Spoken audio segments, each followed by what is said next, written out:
Hello everybody, welcome back to the channel. I am Frankly FM84 and a big thank you for joining me on the end of season review for the first season at Shonan Bellmare. Yes, we are out in the J-League managing Shonan, and what a season we have had. You can see proudly on the screen we have won our first ever J-League at the first attempt, and this today is just going to be a recap of everything that's happened across the first season and maybe a little look at where we might be going in terms of the second season. So as always with these reviews, let's start off on the first page, have a little look at the new arrivals tab if it wants to move forwards. Okay, so here we go then. Our star signing of the season is Maxwell.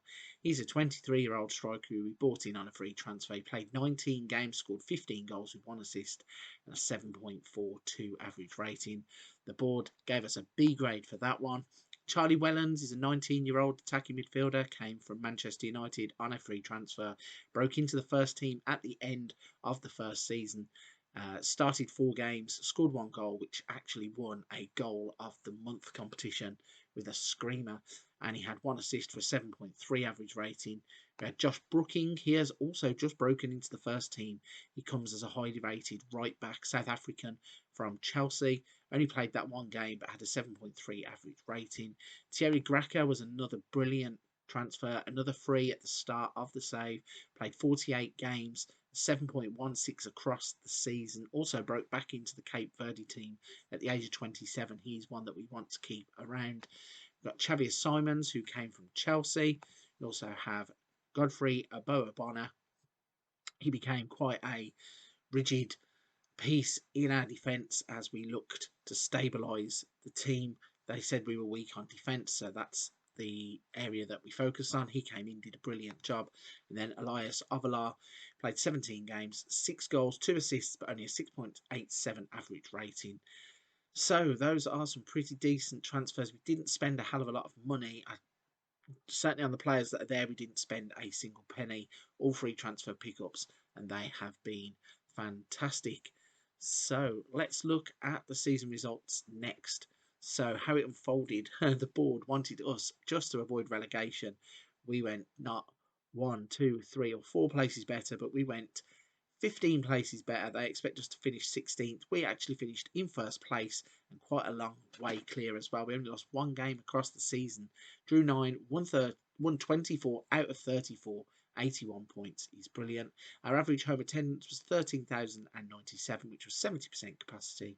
Maxwell was the top goal scorer, despite him only coming in after Wellington left at the end of the mid-season transfer window, and the board give us an A+ for our performance there. Absolutely fantastic to win it at the first opportunity in the save. Onto the Champions League. So the board just wanted us to be competitive. We made it into the second round. We had Shuto Machida as our top goal scorer in that competition. He got 5 goals.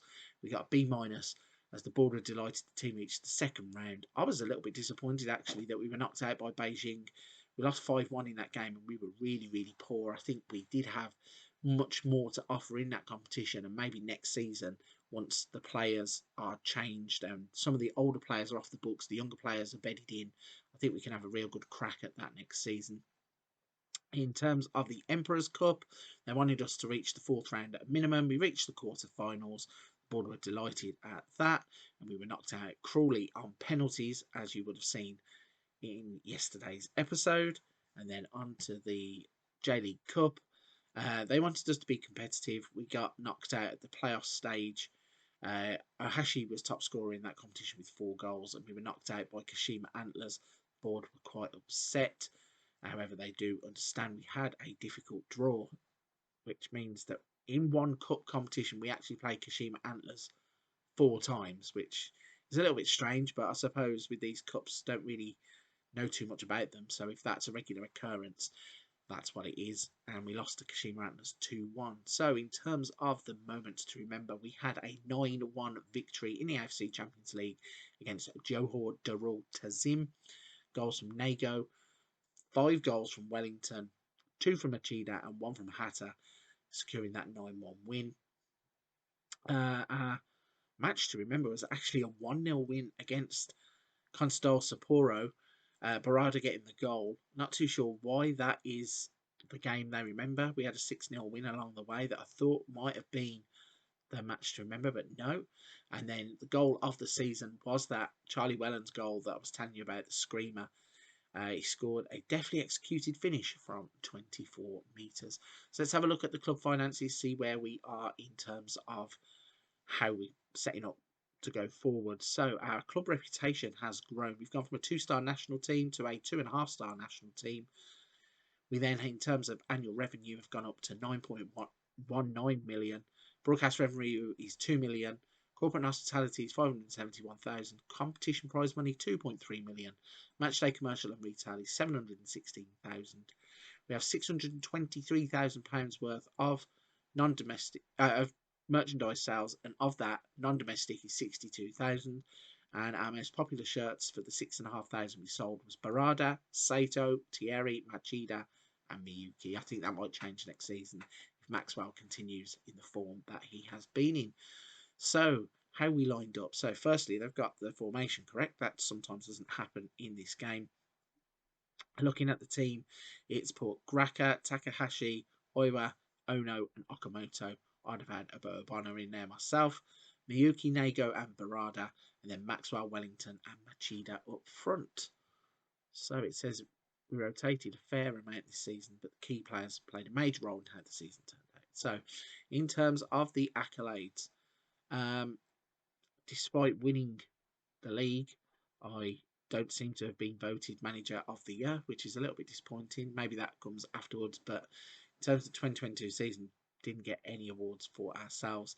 In terms of the club awards, fans player of the season was Akimi Barada. Young player of the season was Maxwell at 23 years old. Signing of the season went to Maxwell. Goal of the season was Charlie Wellens' goal. Machida was top scorer with 17. Barada top assister with 19. And then Barada most player of the match awards. Also the highest average rating at 7.5. And Koki Tachi completed the most passes per 90 minutes with 62. In terms of competition awards, none of our players picked up any of those. Moving over to the record breakers then, so Machida with his 17 goals is now the most overall goals by a player in the season. Most league goals by a player in the season is Maxwell with 11. Wellington was most goals by a player in a match with those 5 goals. Elias Avalar was 3 goals in a league match. Akimi Barada was most assists by a player in the season with 19. Thierry Graka was most clean sheets in the season with 16. Barada was most player of the match awards in the season. Takuya Okamoto had the worst discipline with 19 yellows and 1 red card. Lucas Stevenson became the club's youngest player at 19 years and 11 days. I'm sure that will be broken in the not too distant future. Naoki Ishihara is the oldest player at 38 years and 27 days. And then Yamada is the highest transfer fee received at 90,000. Fastest goal was Maxwell after 23 seconds. Nicholas was the youngest scorer at 19 years and 33 days. The oldest goal scorer was Ishihara at 37, 263 days. So moving on to history in the making, you can see we have won the J-League. There is the league table that confirms that. The only trophy that we did win that season was the J-League trophy, and it says Shonan dared to dream, and thanks to a great run back at the start of the season, their dreams came true. And certainly they did. So let's have a little look at a few other things as we wait to push on. So the first thing to show you is finances. So currently in the transfer budget we have £22,774.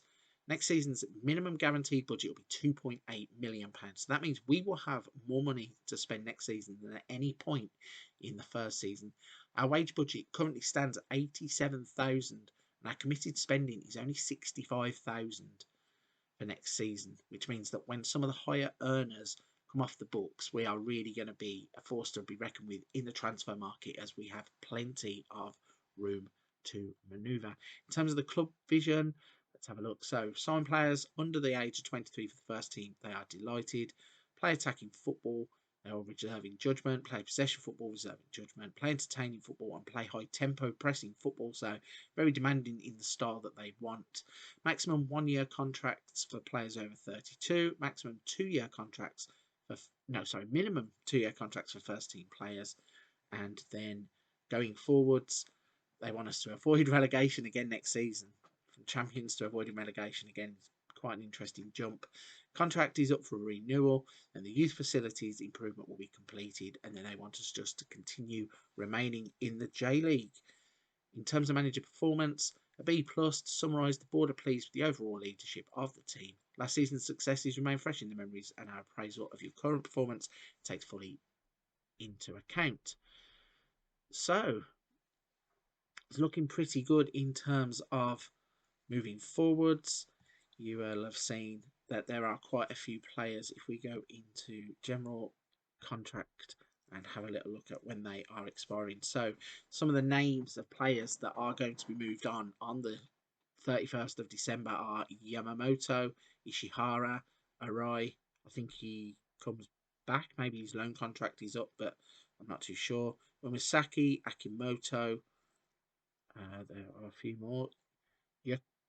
Yakokawa, Ishiwaka. These two go back to their loan clubs, although we might try and keep the goalkeeper for another season. Godfrey Aboabona is the first of the big names to go next season, so we either need to be signing players who are going to replace him, or we're going to have to extend that contract as he is an important player and he's only on £1,200. If you have a look at some of the players just above him on the list, you've got players like Tsukasa Umasaki, who is on £4,800 and has hardly played this season. So definitely looking forward to getting a lot of that off of the wage bill. And it means that we are hopefully going to have a pretty decent chance at defending this title. Let's flick through some emails just before we wrap this one up. So, memorable season for Shonan Bellmare as they defied expectations, wrote a new chapter in the club's history by being crowned champions. It was a season of unlikely yet jubilant success for Shonan Bellmare, who consistently defied the odds from the outset, were eventually crowned champions. I think, I'm not 100%, if you was to go back to the first episode, I think it was 600 to 1 outsiders. Not exactly as big as Leicester's league win in terms of odds, but I think in terms of being complete underdogs, nobody had us at that level. That is some performance. So looking at the seasonal performance analyst reports, our crossing numbers are massive outliers. We are performing well above average in attacking statistics, which is great to see. Our attacking efficiency numbers appear to be huge outliers and should be investigated further. Our passing numbers appear to be huge outliers, and we are performing well above average statistically, which is great to see. So for the Club Vision and Expectations meeting, that's what we've just been through in the Club Vision tab. No need to go back over that again. We're going to accept that and move on. Squad dynamics. So Ono and Okamoto are now team leaders. Kobayashi, Barada, Takahashi and Aboabona are highly influential players. And we have a nice subgroup there of influential players. We've got the end of season team meeting to go through. New season team report. So Maxwell has been fantastic form. Average rating of 7.7. Number of talented young prospects including Matthew Sayo, Satoshi Tanaka and Dudu who are at the club. Goalkeepers are capable when facing one-on-ones. Goalkeepers' collective reflexes are good. 48 of 111 assists have come from crosses. Terry Gracker is one of 5 good options in goal. Aboabona is one of 9 good options at right back. Takahashi is one of 4 good options at left back. He's also Thierry Gracker represents superb quality in goal. Aboabona is very good at right back. And we're getting just pretty much some repeats. Maxwell's 11 strikes rank him 9th in the competition. So we have a mediocre squad standard compared to the rest of the league. That needs to be addressed. With just 22,000 left in the budget, there's nothing really there to manoeuvre in that front. Poor first touch lets some of the players down. Squad isn't the best in terms of positioning. Vision is not one of the better collective attributes. There are a lot of these. I'm not going through every single one because it is just repeating some of them, but those are some of the key weaknesses we are going to be looking to address as we move into the new season. The injury report. So we've had a fair few injuries across the season. This does include a lot of the under-21s as well. So we've had quite a few injuries across the season, including some players like Takahashi there, who's had 4 weeks. That's the longest spell with damaged knee cartilage. So ranging, and in fact there's ones here 2 months, 5 weeks, so quite a few players across the board picking up injuries, so definitely need to address squad depth. And then we are preparing for the squad end of season break. So that seems like the perfect time to break away. If you're at this point of the video, you're still watching, you've enjoyed today's episode and are enjoying the content on the channel, please don't forget to hit the like and subscribe button. Helps so much when you do that, and I enjoy every interaction that I get with every single person that comes across the channel. But for this one, we're going to wrap it there. Come back tomorrow and join us as we look to wrap up some transfers and get through pre-season as we build for season 2 at Shonan Bellmare.